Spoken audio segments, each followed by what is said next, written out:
원장님, 이명 저 20년이나 돼서 어차피 안 나아요. 병원 가니까 그냥 친구처럼 살라는데요. 이렇게 하시고 이명을 방치하시는 분들이 정말 많으세요. 그런데 제가 한 가지 예언해 볼까요? 이명 지금은 친구 같을지 몰라도 나중엔 왼수가 됩니다. 이 영상을 클릭하신 분들은 아무래도 이명에 대한 고민이 있으시거나 괴로우신 분들이실 텐데요. 절대 참고 살지 마세요.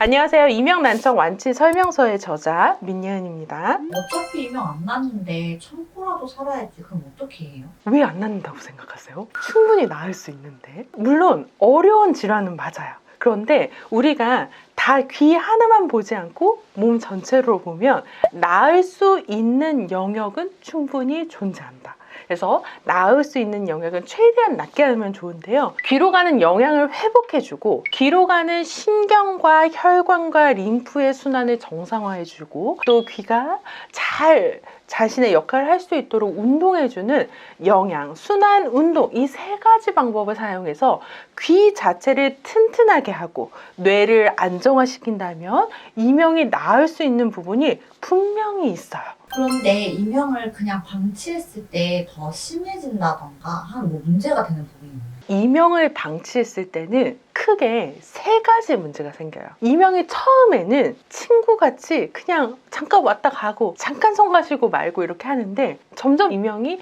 빈도와 강도가 늘어나게 되면 첫 번째로 정신 건강이 너무 피폐해져요. 보통 이명 환자분들이 오래되게 되면 강박 증상 생기고요. 불안 증상 생기고 우울해지고 불면이 일어나거든요. 이 모든 것들은 정신 건강을 너무 힘들게 만들기 때문에 삶 자체가 피폐해져요. 노년기의 만성 이명 환자분들은요, 이명이 없는 사람들에 비해서 우울감이 1.7배나 높고 심리적 고통은 1.9배, 무려 한 2배 정도 높고요. 자살 생각은 2.5배나 높아요. 그러니까 이명을 방치하게 되는 경우 나의 노년기에 정신 건강이 매우 피폐해진다고 할 수 있어요. 이명을 방치하면 안 되는 이유 두 번째는요. 이명 자체가 청력이 저하되고 있다라는 신호여서 이것을 방치하게 될 때에는 청력 저하를 방치하게 되고 청력 저하를 방치하게 되면 결국 사람 간의 관계가 멀어지면서 사회성이 떨어지게 돼요. 눈이 멀면 사물에서 멀어지고 귀가 멀면 사람에게서 멀어진다고 하는데 우리가 한창 활발하게 사회생활할 때는 모르지만 노년기에 청력이 저하되면 정말 고립감이 심하거든요. 사람들이랑 얘기하기 싫어지고 점점 뭐라고 이렇게 하게 되면서 뭔가 괴팍한 노인이 되어 있어요. 그래서 이명을 방치하면 안 돼요. 이명을 방치해서는 안 되는 이유 세 번째는 뭐냐면요. 뇌 기능이 떨어져요. 우리가 청력 저하가 오래되게 되다 보면 청각 자극이 없게 되고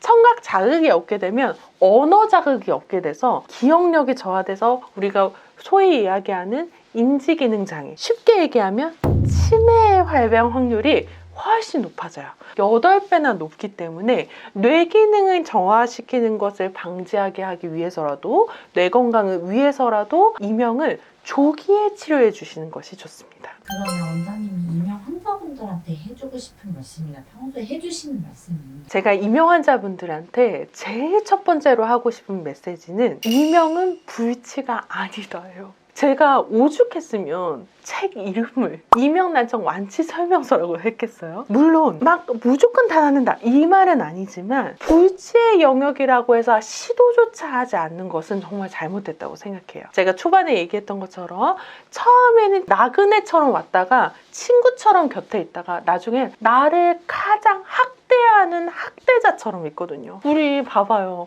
일 많은 건 괜찮아도 정말 어려운 상사 옆에 있거나 싫은 사람 옆에 있으면 그 생활 자체가 너무 고통이듯이 나를 가학하는, 폭력하는 그런 사람이 마치 옆에 있는 것처럼 그것에서 떠날 수 없는 것처럼 소리 감옥에 갇히게 된단 말이에요. 그래서 이명은 불치가 아니어서 치료를 하시면 좋겠다. 치료를 하는 것을 희망을 갖고 용기를 내셨으면 좋겠다라고 하는 것이 제가 첫 번째 드리고 싶은 말이고요. 두 번째는 이명 소리가 내가 얼마나 크냐, 그 소리가 어떤 모양이냐라고 해서 집중해서 이명 소리 자체에 집중하기보다는 이명이 내 생활을 얼마나 침범하냐, 내가 이명 때문에 얼마나 괴롭냐, 사회생활을 얼마나 못하냐, 나의 수면 리듬이 어떻게 방해를 받냐, 이렇게 나의 삶에 영향을 주는 거, 나의 육체적, 정신적인 건강에 영향을 주는 이것을 우리가 이명 생활 장애 지수라고 하거든요. 이명이 내 생활에 얼마나 장애를 일으키는 지수, 이 생활 장애 지수를 중심으로 생각해 주셔야 돼요.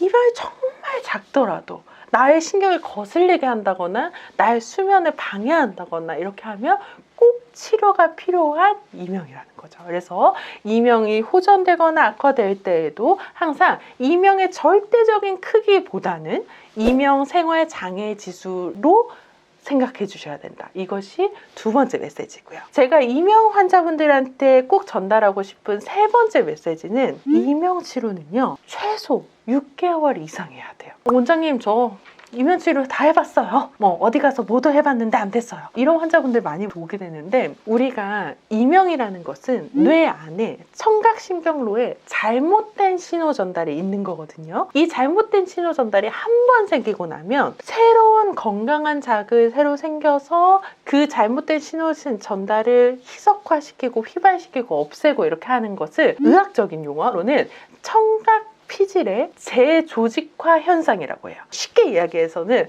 잘못된 이런 길이 생겼는데 이 길이 덮어지고 정상적인 오솔길을 이렇게 만드는데 뇌 안에서의 반응이 최소 6개월 이상 걸린다는 거예요. 그래서 이 청각 피질의 재조직화 증상을 위해서는 최소 6개월 이상 정도에는 집중해서 치료하셔야 된다라고 설명드릴 수 있습니다. 오늘은 이명을 왜 참고 살면 안 되는지에 대해서 말씀드렸습니다. 이명치료, 이명을 전문으로 매일 120명씩 보는 저희 한의사들도 매번 너무 힘들지만 이 소리 감옥에서 마침내 환자가 해방되었을 때 그 느끼는 보람과 행복감은 정말 그 어떤 치료를 하는 것보다 보람되는 것 같아요. 한 사람이라도 더 이 이명이라는 소리 감옥에서 마침내 해방돼서 이제야 비로소 안정을 찾을 수 있도록 최선을 다하겠습니다. 지금까지 미니애나 인사의 보약이 되는 시간 미니보감이었습니다. 감사합니다.